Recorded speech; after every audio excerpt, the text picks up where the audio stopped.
এই আজমিরের সুতো তোমার কি উপকার করে? ওই সুতো তো হুগলির ঝুট মিলে তৈরি হয়, কুকুরে পেচ্ছাপ করে, তুমি জানো? লাল সুতো, কালো সুতো, এখানে মাদুলি, ওখানে অমুক, এখানে তাই, সব কি শির। লাল সুতো বেঁধে আছে, ওরে বাবু সুতো পেলি কোথায়? বলছে আজমির শরীফের সুতো। তোমার আজমিরের 12টা বাজাবো বিয়াদব কোথাকারে। ওই সুতো তোমার কি করতে পারে? একটা লোকের হাতে 4টে আংটি, বলছে কি ব্যাপার, আংটি এতগুলো পড়া তো ঠিক নয়। ওই আস্তাগফিরুল্লাহ। মরিসা আপনি কি বলছেন? এটা ভালো মেয়ে বিয়ের জন্য খুঁজছিলাম তখন দেওয়া, আর ভালো বউ পেয়েছি বাচ্চা যেন ভালো হয় তার জন্য এইটা দেওয়া, বাচ্চা যেন আগামী দিনে ভালো র্যাঙ্ক করতে পারে ওই জন্য এই আংটিটা কাজ করবে, আর বুড়ো বয়সে ঝাঁটা যাতে না খেতে হয় ওই জন্য এই আংটিটা কাজ করবে। টোটাল 4টে আংটি, মানে 4টে পাথর, 4 রকমের কাজ। আপনাদের এখানে কোট কোথায়? Court Chanchal, Raiganj court. আচ্ছা রায়গঞ্জই ধরুন আপনি, এখন সব বাদ দেন। রায়গঞ্জ কোটের পাশে দেখবেন কিছু ফচকে লোক, তারা দেখবেন ওই আম গাছের শেকড়, জাম গাছের শেকড়, ওই কচু গাছের মানে শুকনো কচু গাছ, এটা ওটা নিয়ে, কটা বাঘের ছবি, কটা হাতির ছবি নিয়ে, আর মরা গরুর একটা শিং এরকম বেঁকে আছে, সব মাল এক জায়গায় করে দিয়ে বলছে আফ্রিকা কঙ্কর জঙ্গল সে লেকে আয়ে হ্যায় জড়ি বুড়ি। এমন করে এরকম করে মারছে না, লোক চমকে যাবে, সাংঘাতিক ব্যাপার। 5 মিনিট দাঁড়িয়ে গেলাম, গিয়ে বলছে শুনুন এই যে গাছটা, এই গাছের উপকারিতা হচ্ছে যারা 13 বছর বিয়ে করেছেন আপনার স্ত্রীর পেটে বাচ্চা আসেনি, দয়া করে এই গাছটা নেবেন, বাচ্চা চলে আসবে। আসলে ও একটা ভালো বুঝেছে, ওর কপালে কিছু জোটেনি, একটা ভাঙা মাইক কিনে আর 2টো জড়িবুটি নিয়ে বসে আছে, চিটার বাটপার। ও লেকচার দিচ্ছে, আর কোর্টে এইমাত্র বিচারপতি বার হয়ে বলছে সত্যি যদি কাজ হয় একটা লিয়েই লিই, আমার বৌমার 13 বছর বাচ্চা হয় না। বিচারপতি কিনছে আর অশিক্ষিত গাধা বিক্রি করছে। সমাজ কোন জায়গায় বুঝতে পারছেন তো? ও গাধা বিক্রি করছে, কোনো কাজ খুঁজে পায়নি বলে চিটারি করছে, আর শিক্ষিত মানুষ দেখছে কিনছে। কি বললাম বুঝলেন? সব কি শিরক। কি শিরক? শিরক যদি কেউ করে ওই অবস্থায় যদি মারা যায়, পশ্চিম কালেও জাহান্নাম থেকে মুক্তি পাবে না। এই মুমতাজুল ইসলাম আপনাকে আজকে একটা গোপন কথা বলে দিই। এক, পাড়ায় দেখবেন কিছু মাদ্রাসা থেকে চাঁদা তুলতে আসে মাইক নিয়ে, আসে না? এর ভিতরে অনেক বেদাতি মাদ্রাসাও থাকে, থাকে কি থাকে না? থাকে। কোন বেদাতি মাদ্রাসায় যদি আপনি সহযোগিতা করেন, তার মানে আপনি বেদাতের সমর্থন করলেন। মুহাম্মদ সাল্লাল্লাহু আলাইহি ওয়াসাল্লাম তিনি বলেন, একজন বেদাতিকে কিয়ামতের দিনে কাউসারের পানি থেকে বঞ্চিত করা হবে। খুব সাবধান। যে মাদ্রাসায় আপনি জানেন সেই মাদ্রাসা থেকে বার হলেই ছাত্র তাবিজের ব্যবসা করবে, যে মাদ্রাসা থেকে ছাত্র পড়ে বার হলেই সে উল্টা পাল্টা আকীদা খারাপের ফতোয়া দিবে, এইরকম মাদ্রাসায় 10 পয়সাও দান করবেন না। কি বলছি বুঝতে পারছেন? 2, আপনার বেটি আছে, বেটিকে বোঝা মনে করিয়েন না, বেটি হচ্ছে সব থেকে বড় সম্পদ। এই মুমতাজুল ইসলাম আপনাকে বলছি, বাজার থেকে যখন বাড়ি আসবেন আপনার খাবার দাবার যা কিছু আনবেন প্রথমে আপনার বেটিকে দেবেন। 2, যখন সফরে বার হবেন আপনার বেটির কপালে চুমু দিয়ে তবে সফর করতে বার হবেন, এইটাই হচ্ছে ভালো। আর আপনার বেটার জন্য যদি 10 টাকা খরচা করেন, বেটির জন্য 20 টাকা খরচা করুন। আমি কিন্তু বেইনসাফি করতে বলছি না, আমি এটা বলতে চাইছি, এক কথাতে বোঝাতে চাইছি, বেটার থেকে বেটিকে বেশি কদর করুন যেভাবে হোক করলে।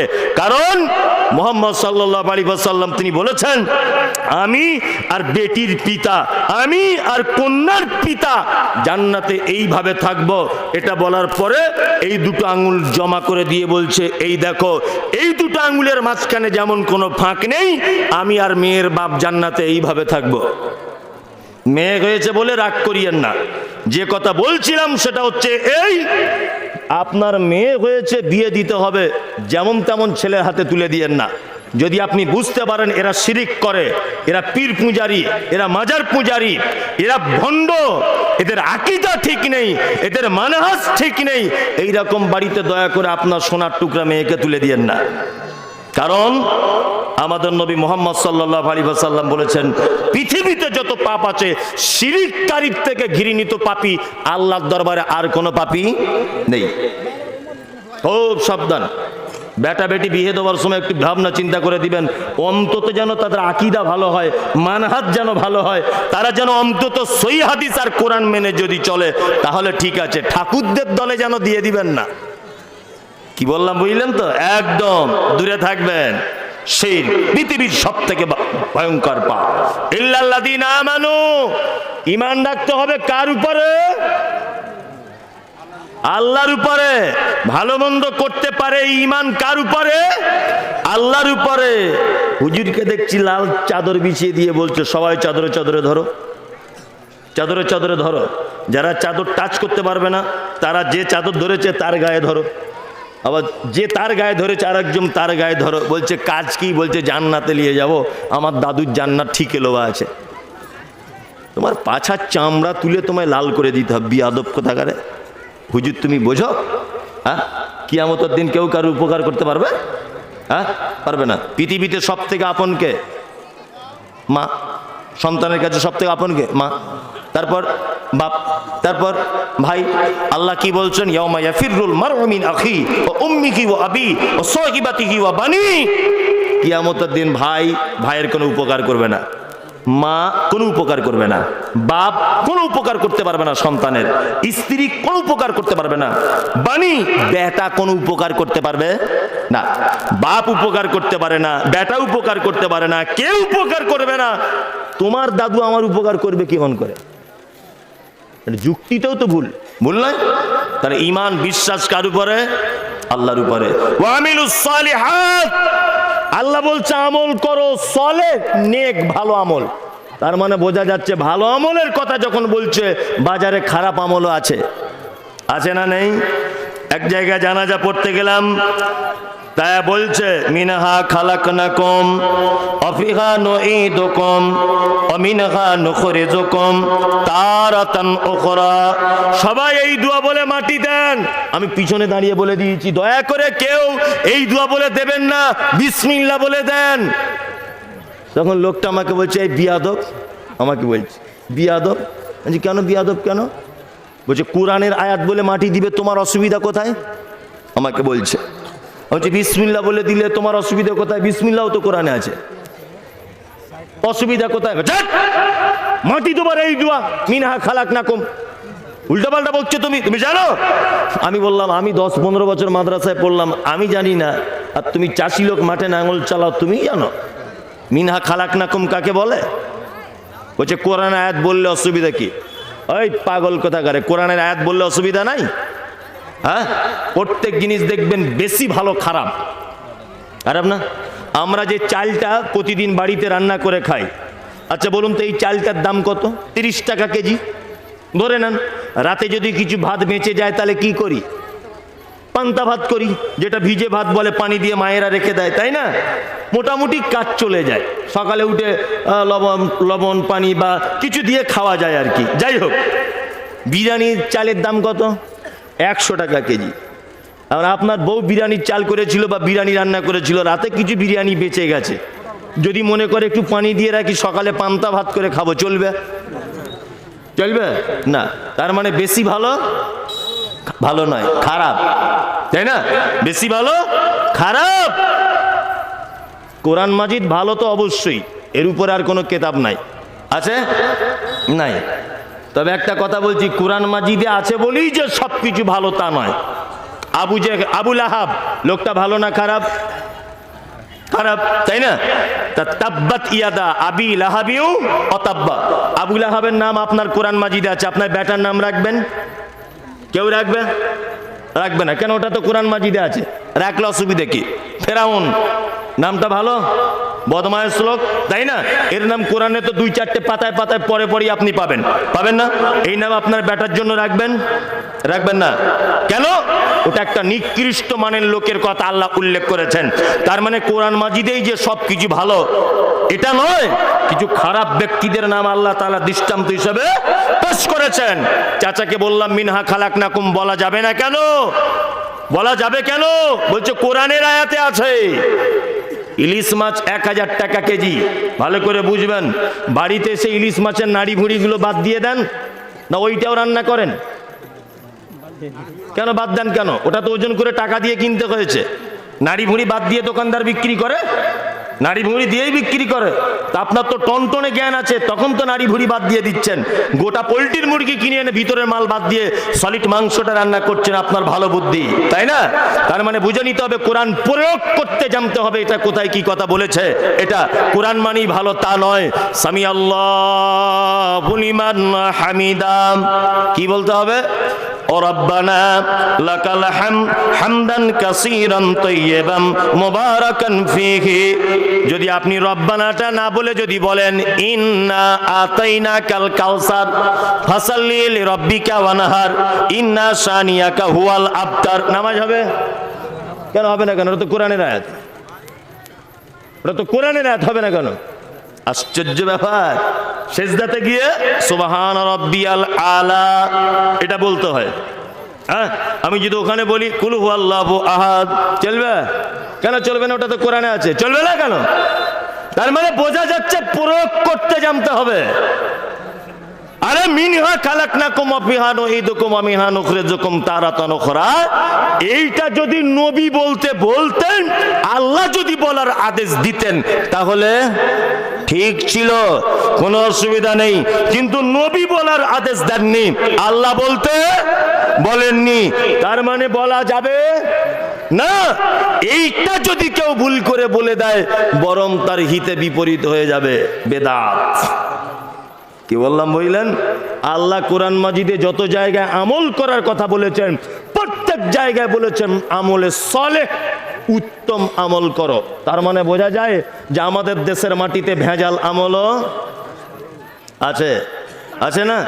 কত ভেজাল আমল আছে। শুধু নামাজে কত ভেজাল আমল দেখুন, নামাজে আর অজুতে কত ভেজাল আমল এটা দেখুন। এক, অজু করার আগে বলছে মুখে মুখে নিয়ত করে নিতে হবে, এটা বেদাত। মুখে নিয়ত করা লাগবে না, সব কিছু অঙ্গ প্রত্যঙ্গ ধুয়ে নিলেন, মাথাটাকে এইভাবে ঘাড় মাসা করতে হবে, এটা চলবে না। অজু করার পরে দেখছি আবার কিছু মানুষ হাত তুলে দোয়া করছে। কি বললাম বুঝলেন? অনেক মানুষ আছে, এ পদ্ধতি চলবে না। নামাজে দাঁড়িয়ে গেলেন, জানাজার যায় নামাজের উপরে দাঁড়িয়ে দোয়া বলছে, কি ওই যে সে কুরবানি করতে গেলে একটা দোয়া বলে, কি দোয়া মনে আছে? হ্যাঁ, না, কুরবানি করতে গেলে একটা দোয়া বলে না, কুল ইন্না সলাতি ওয়া নুসুকি ওয়া মাহইয়ায়া ওয়া মামাতি লিল্লাহি রাব্বিল আলামিন। সব হাবিজাবি দোয়া যায় নামাজে দাঁড়িয়ে দাঁড়িয়ে বলছে। এরকম তো কোনো পদ্ধতি ইসলামে নেই, আছে? নাই। সালাম ফেলানো হয়ে গেল, দুটো আঙুলে ফুঁক দিয়ে এই রকম করে টানছে। আগো চাচা খবর কি? বলছে চোখের জ্যোতি বাড়বে। কে বলেছে তোমার চোখের জ্যোতি বাড়বে? হ্যাঁ, নামাজ পড়া হয়ে গেল, ইমাম সাহেব সবাইকে নিয়ে সবাই মিলে দোয়া শুরু করে দিল, খুব জুত করে। তারপরে সব মুখে হাত বুলিয়ে নিল। এরকম তো আল্লাহর নবীর থেকে কোনো প্রমাণ পাওয়া যায় না। তুমি যদি এগুলো করো, হিতে বিপরীত। ইমাম সাহেব মুয়াজ্জিম তাকবীর দিচ্ছে, আল্লাহু আকবার, আল্লাহু আকবার, আশহাদু আল্লা ইলাহা ইল্লাল্লাহ, আশহাদু আন্না মুহাম্মাদার রাসূলুল্লাহ। যখনই মুহাম্মদ বলেছে দেখছি এরকম কি ব্যাপার চাচা? বলছি ছি ছি ছি ছি ছি ছি ছি ছি, তুমি নবীকে ভালোবাসেন? আমি যা বাসি, নবীকে কেন ভালোবাসবো না? বলছে নবীর নাম শুনে চোখে এরকম চুমু খেলে না? বলছি না, আমি তো এরকম চুমু খাই না, ওরকম তো হাদিস কোরআনে নাই। চুমু খাবা চলবে না, এটা হাদিস এবং কোরআনে নাই, এই জন্য চলবে না। মিনহা খালাকনাকুম হাদিস এবং কোরআনে ওই জায়গাতে বলতে হবে, এর কোনো প্রমাণ পাওয়া যায় না, এই জন্য বলা যাবে না।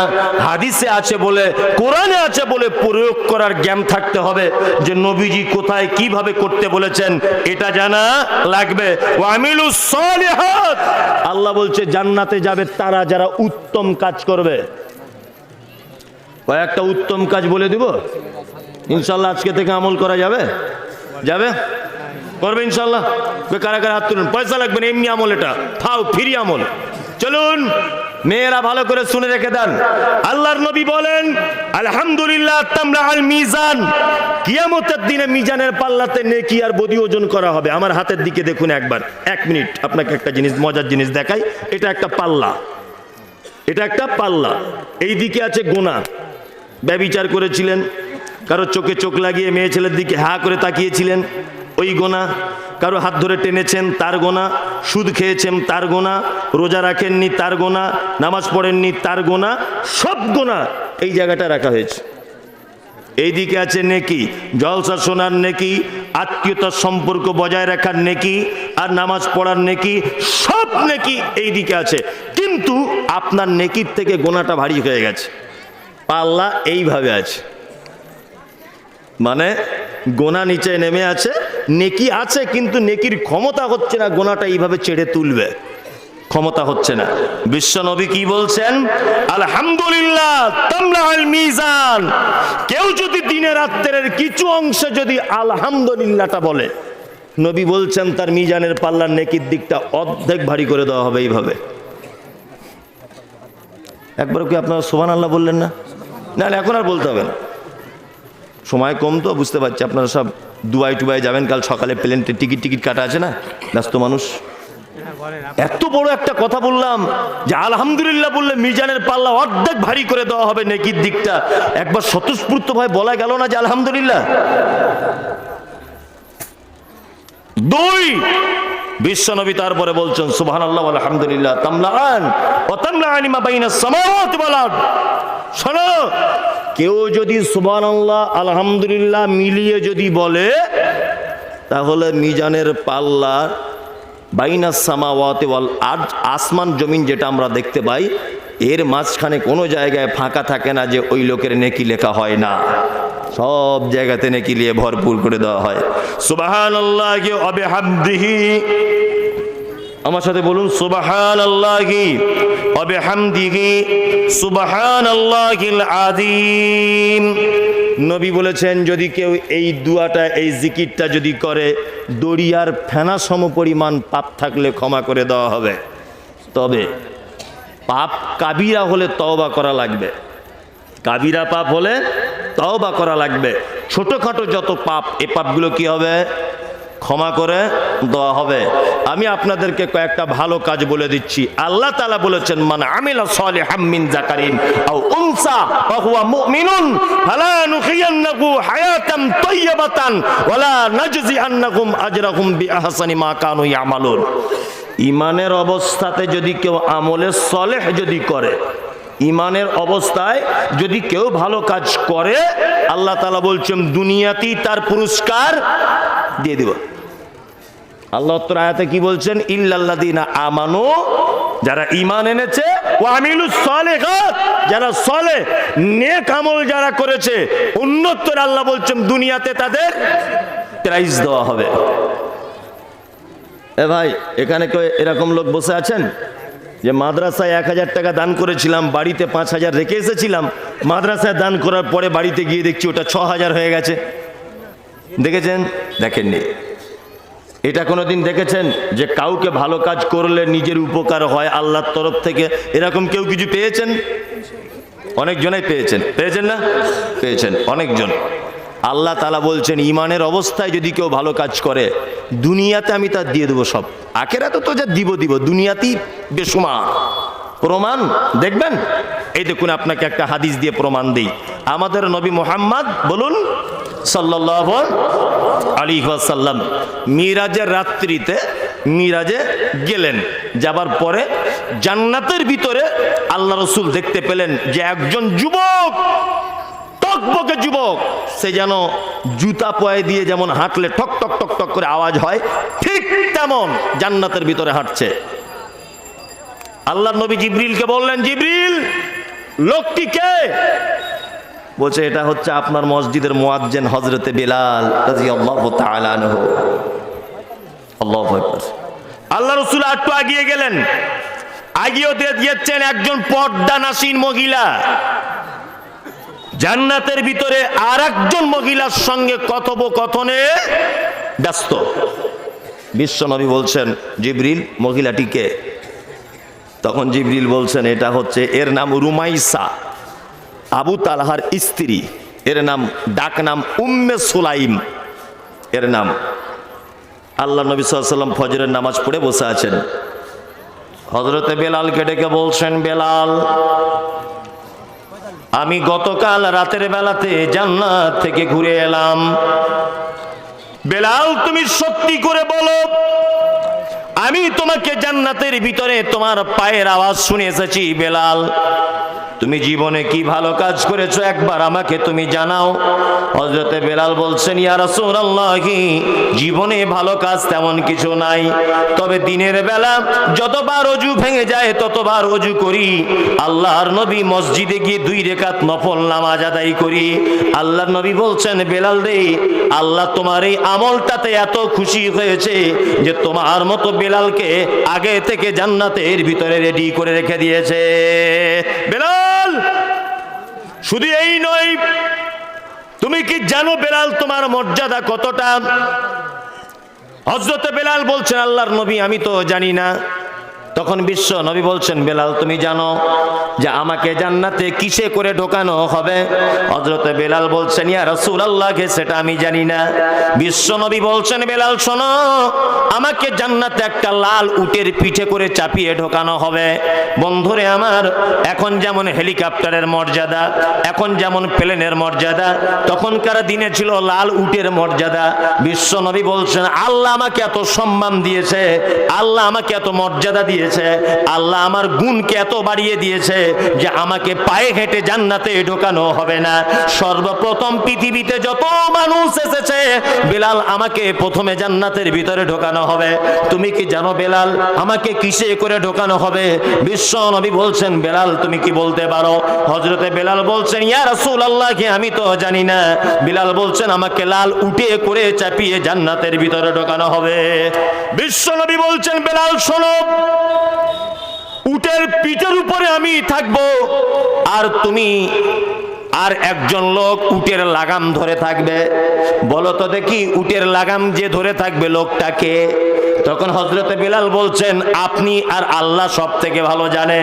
বিশ্ব নবী বললেন, বেলাল রে, আমি উটের পিঠের উপরে থাকবো, আর তুমি বেলাল উটের লাগাম ধরে জান্নাতের ভিতরে ঢুকবে।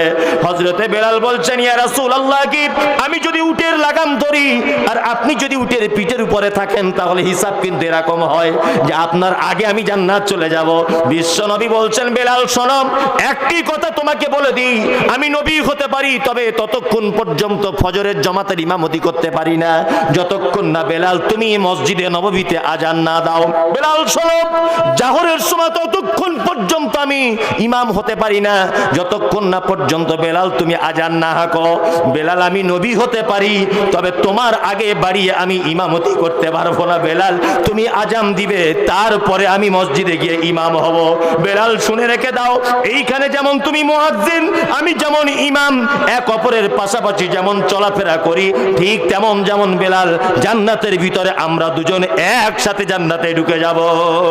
হযরতে বেলাল বলছেন, ইয়া রাসূলুল্লাহ, ভালো কাজ তেমন কিছু নাই, তবে একটি ভালো কাজ, সেটা হচ্ছে এই, দিনের বেলাতে যতবার ওযু ভেঙে যায় ততবার ওযু করে 2 রাকাত তাহিয়াতুল ওযুর সালাত আদায় করি। এই সারাদিন ওযু করে থাকা যাবে? যাবে ওযু করে থাকা? যাবে না, খুব কঠিন। কঠিন না বলুন? খুব কঠিন। চলুন, আল্লাহর নবী আর একজন মহিলাকে দেখলেন জান্নাতের ভিতরে ঘুরছে, তার নাম হাদিসে এসেছে কিরকেরা। মহিলাটা কি করতো? মসজিদ ঝাড়ু দিত। এই মসজিদ ঝাড়ু দিতে পারবেন প্রতিদিন একবার করে? আমাদের অবশ্য ঝাড়ু দেওয়ার অভ্যাস নেই, আমাদের ইমাম সাহেব রাখা আছে ঝাড়ু দেওয়ার জন্য, সব মসজিদ ইমাম সাহেব রাখা আছে, তাই না? ওরাই ঝাড়ু দিবে। এ জাতি কিয়ামত পর্যন্ত কল্যাণ পাবে না। যে জাতি তার মসজিদের ইমামকে দিয়ে ঝাড়ু দেওয়ায় আর চাকরিতে জয়েন করার দিন প্রথমে বলে দেয় শুক্রবার মসজিদ ঝাড়ু দিতে হবে, কল বাথরুম পরিষ্কার করতে হবে, এ জাতি কোশ্চিন কালেও সফলতা পাবে না। সারা পৃথিবীতে যত নেতা মন্ত্রী এমএলএ দেখতে পাওয়া যায়, তারা এমএলএ এমপি নেতা হওয়ার আগে অবস্থা ভালো ছিল না পরে অবস্থা ভালো হয়েছে? পরে অবস্থা ভালো হয়েছে। নেতা মন্ত্রীদের নির্বাচন করেন কে? আমার আপনার মতো সাধারণ মানুষ, তাই না? আর মসজিদের ইমাম নির্বাচন করেছেন কে? মুহাম্মদুর রাসূলুল্লাহ সাল্লাল্লাহু আলাইহি ওয়াসাল্লাম, মুহাম্মদুর রাসূলুল্লাহ সাল্লাল্লাহু আলাইহি ওয়াসাল্লামের নির্বাচিত ইমামগণ মসজিদের বিরুদ্ধে যে অত্যাচারের শিকার হচ্ছে, এটা মুখে বলা যাবে না। চাকরি জয়েন্টের সময় জিজ্ঞাসা করা হচ্ছে, কয়েকটা কাজ আপনাকে বলে দিচ্ছি, মনোযোগ দিয়ে শুনবেন। 1, বাচ্চাদের পড়াতে হবে। 2, আজান টাইমে দিতে হবে। 3, মাসে আপনার ছুটি 4টা। 5, সকাল সন্ধ্যা মসজিদ ঝাড়ু দিতে হবে। 6, জুম্মার দিনে বাথরুম ঘরগুলো সব পরিষ্কার করতে হবে। যে জাতি তার ইমামকে দিয়ে কাজ করায়, তার নেতাকে দিয়ে কাজ করায়, এ জাতি কোশ্চিন কারেও সফলতা পেতে পারে না। চলুন, আপনি আজকে থেকে এই কাজ করবেন, মসজিদ ঝাড়ু লাগাবেন। কি বললাম বুঝলেন? যদি বলছেন মৌলভী সাহেব ঝাড়ু লাগানো তো আমার কাছে খুব কঠিন, তাহলে এক কাজ করবেন, এই মেয়েরা যারা বসে আছেন, হা করে বসে বসে গল্প করিয়েন না, এই দিকে ফিরুন। বসে বসে গল্প করিয়েন না, এই দিকে ফিরুন। জান্নাত যদি যেতে চান, এখনো রাস্তা আছে, বলে দিচ্ছে আপনাকে।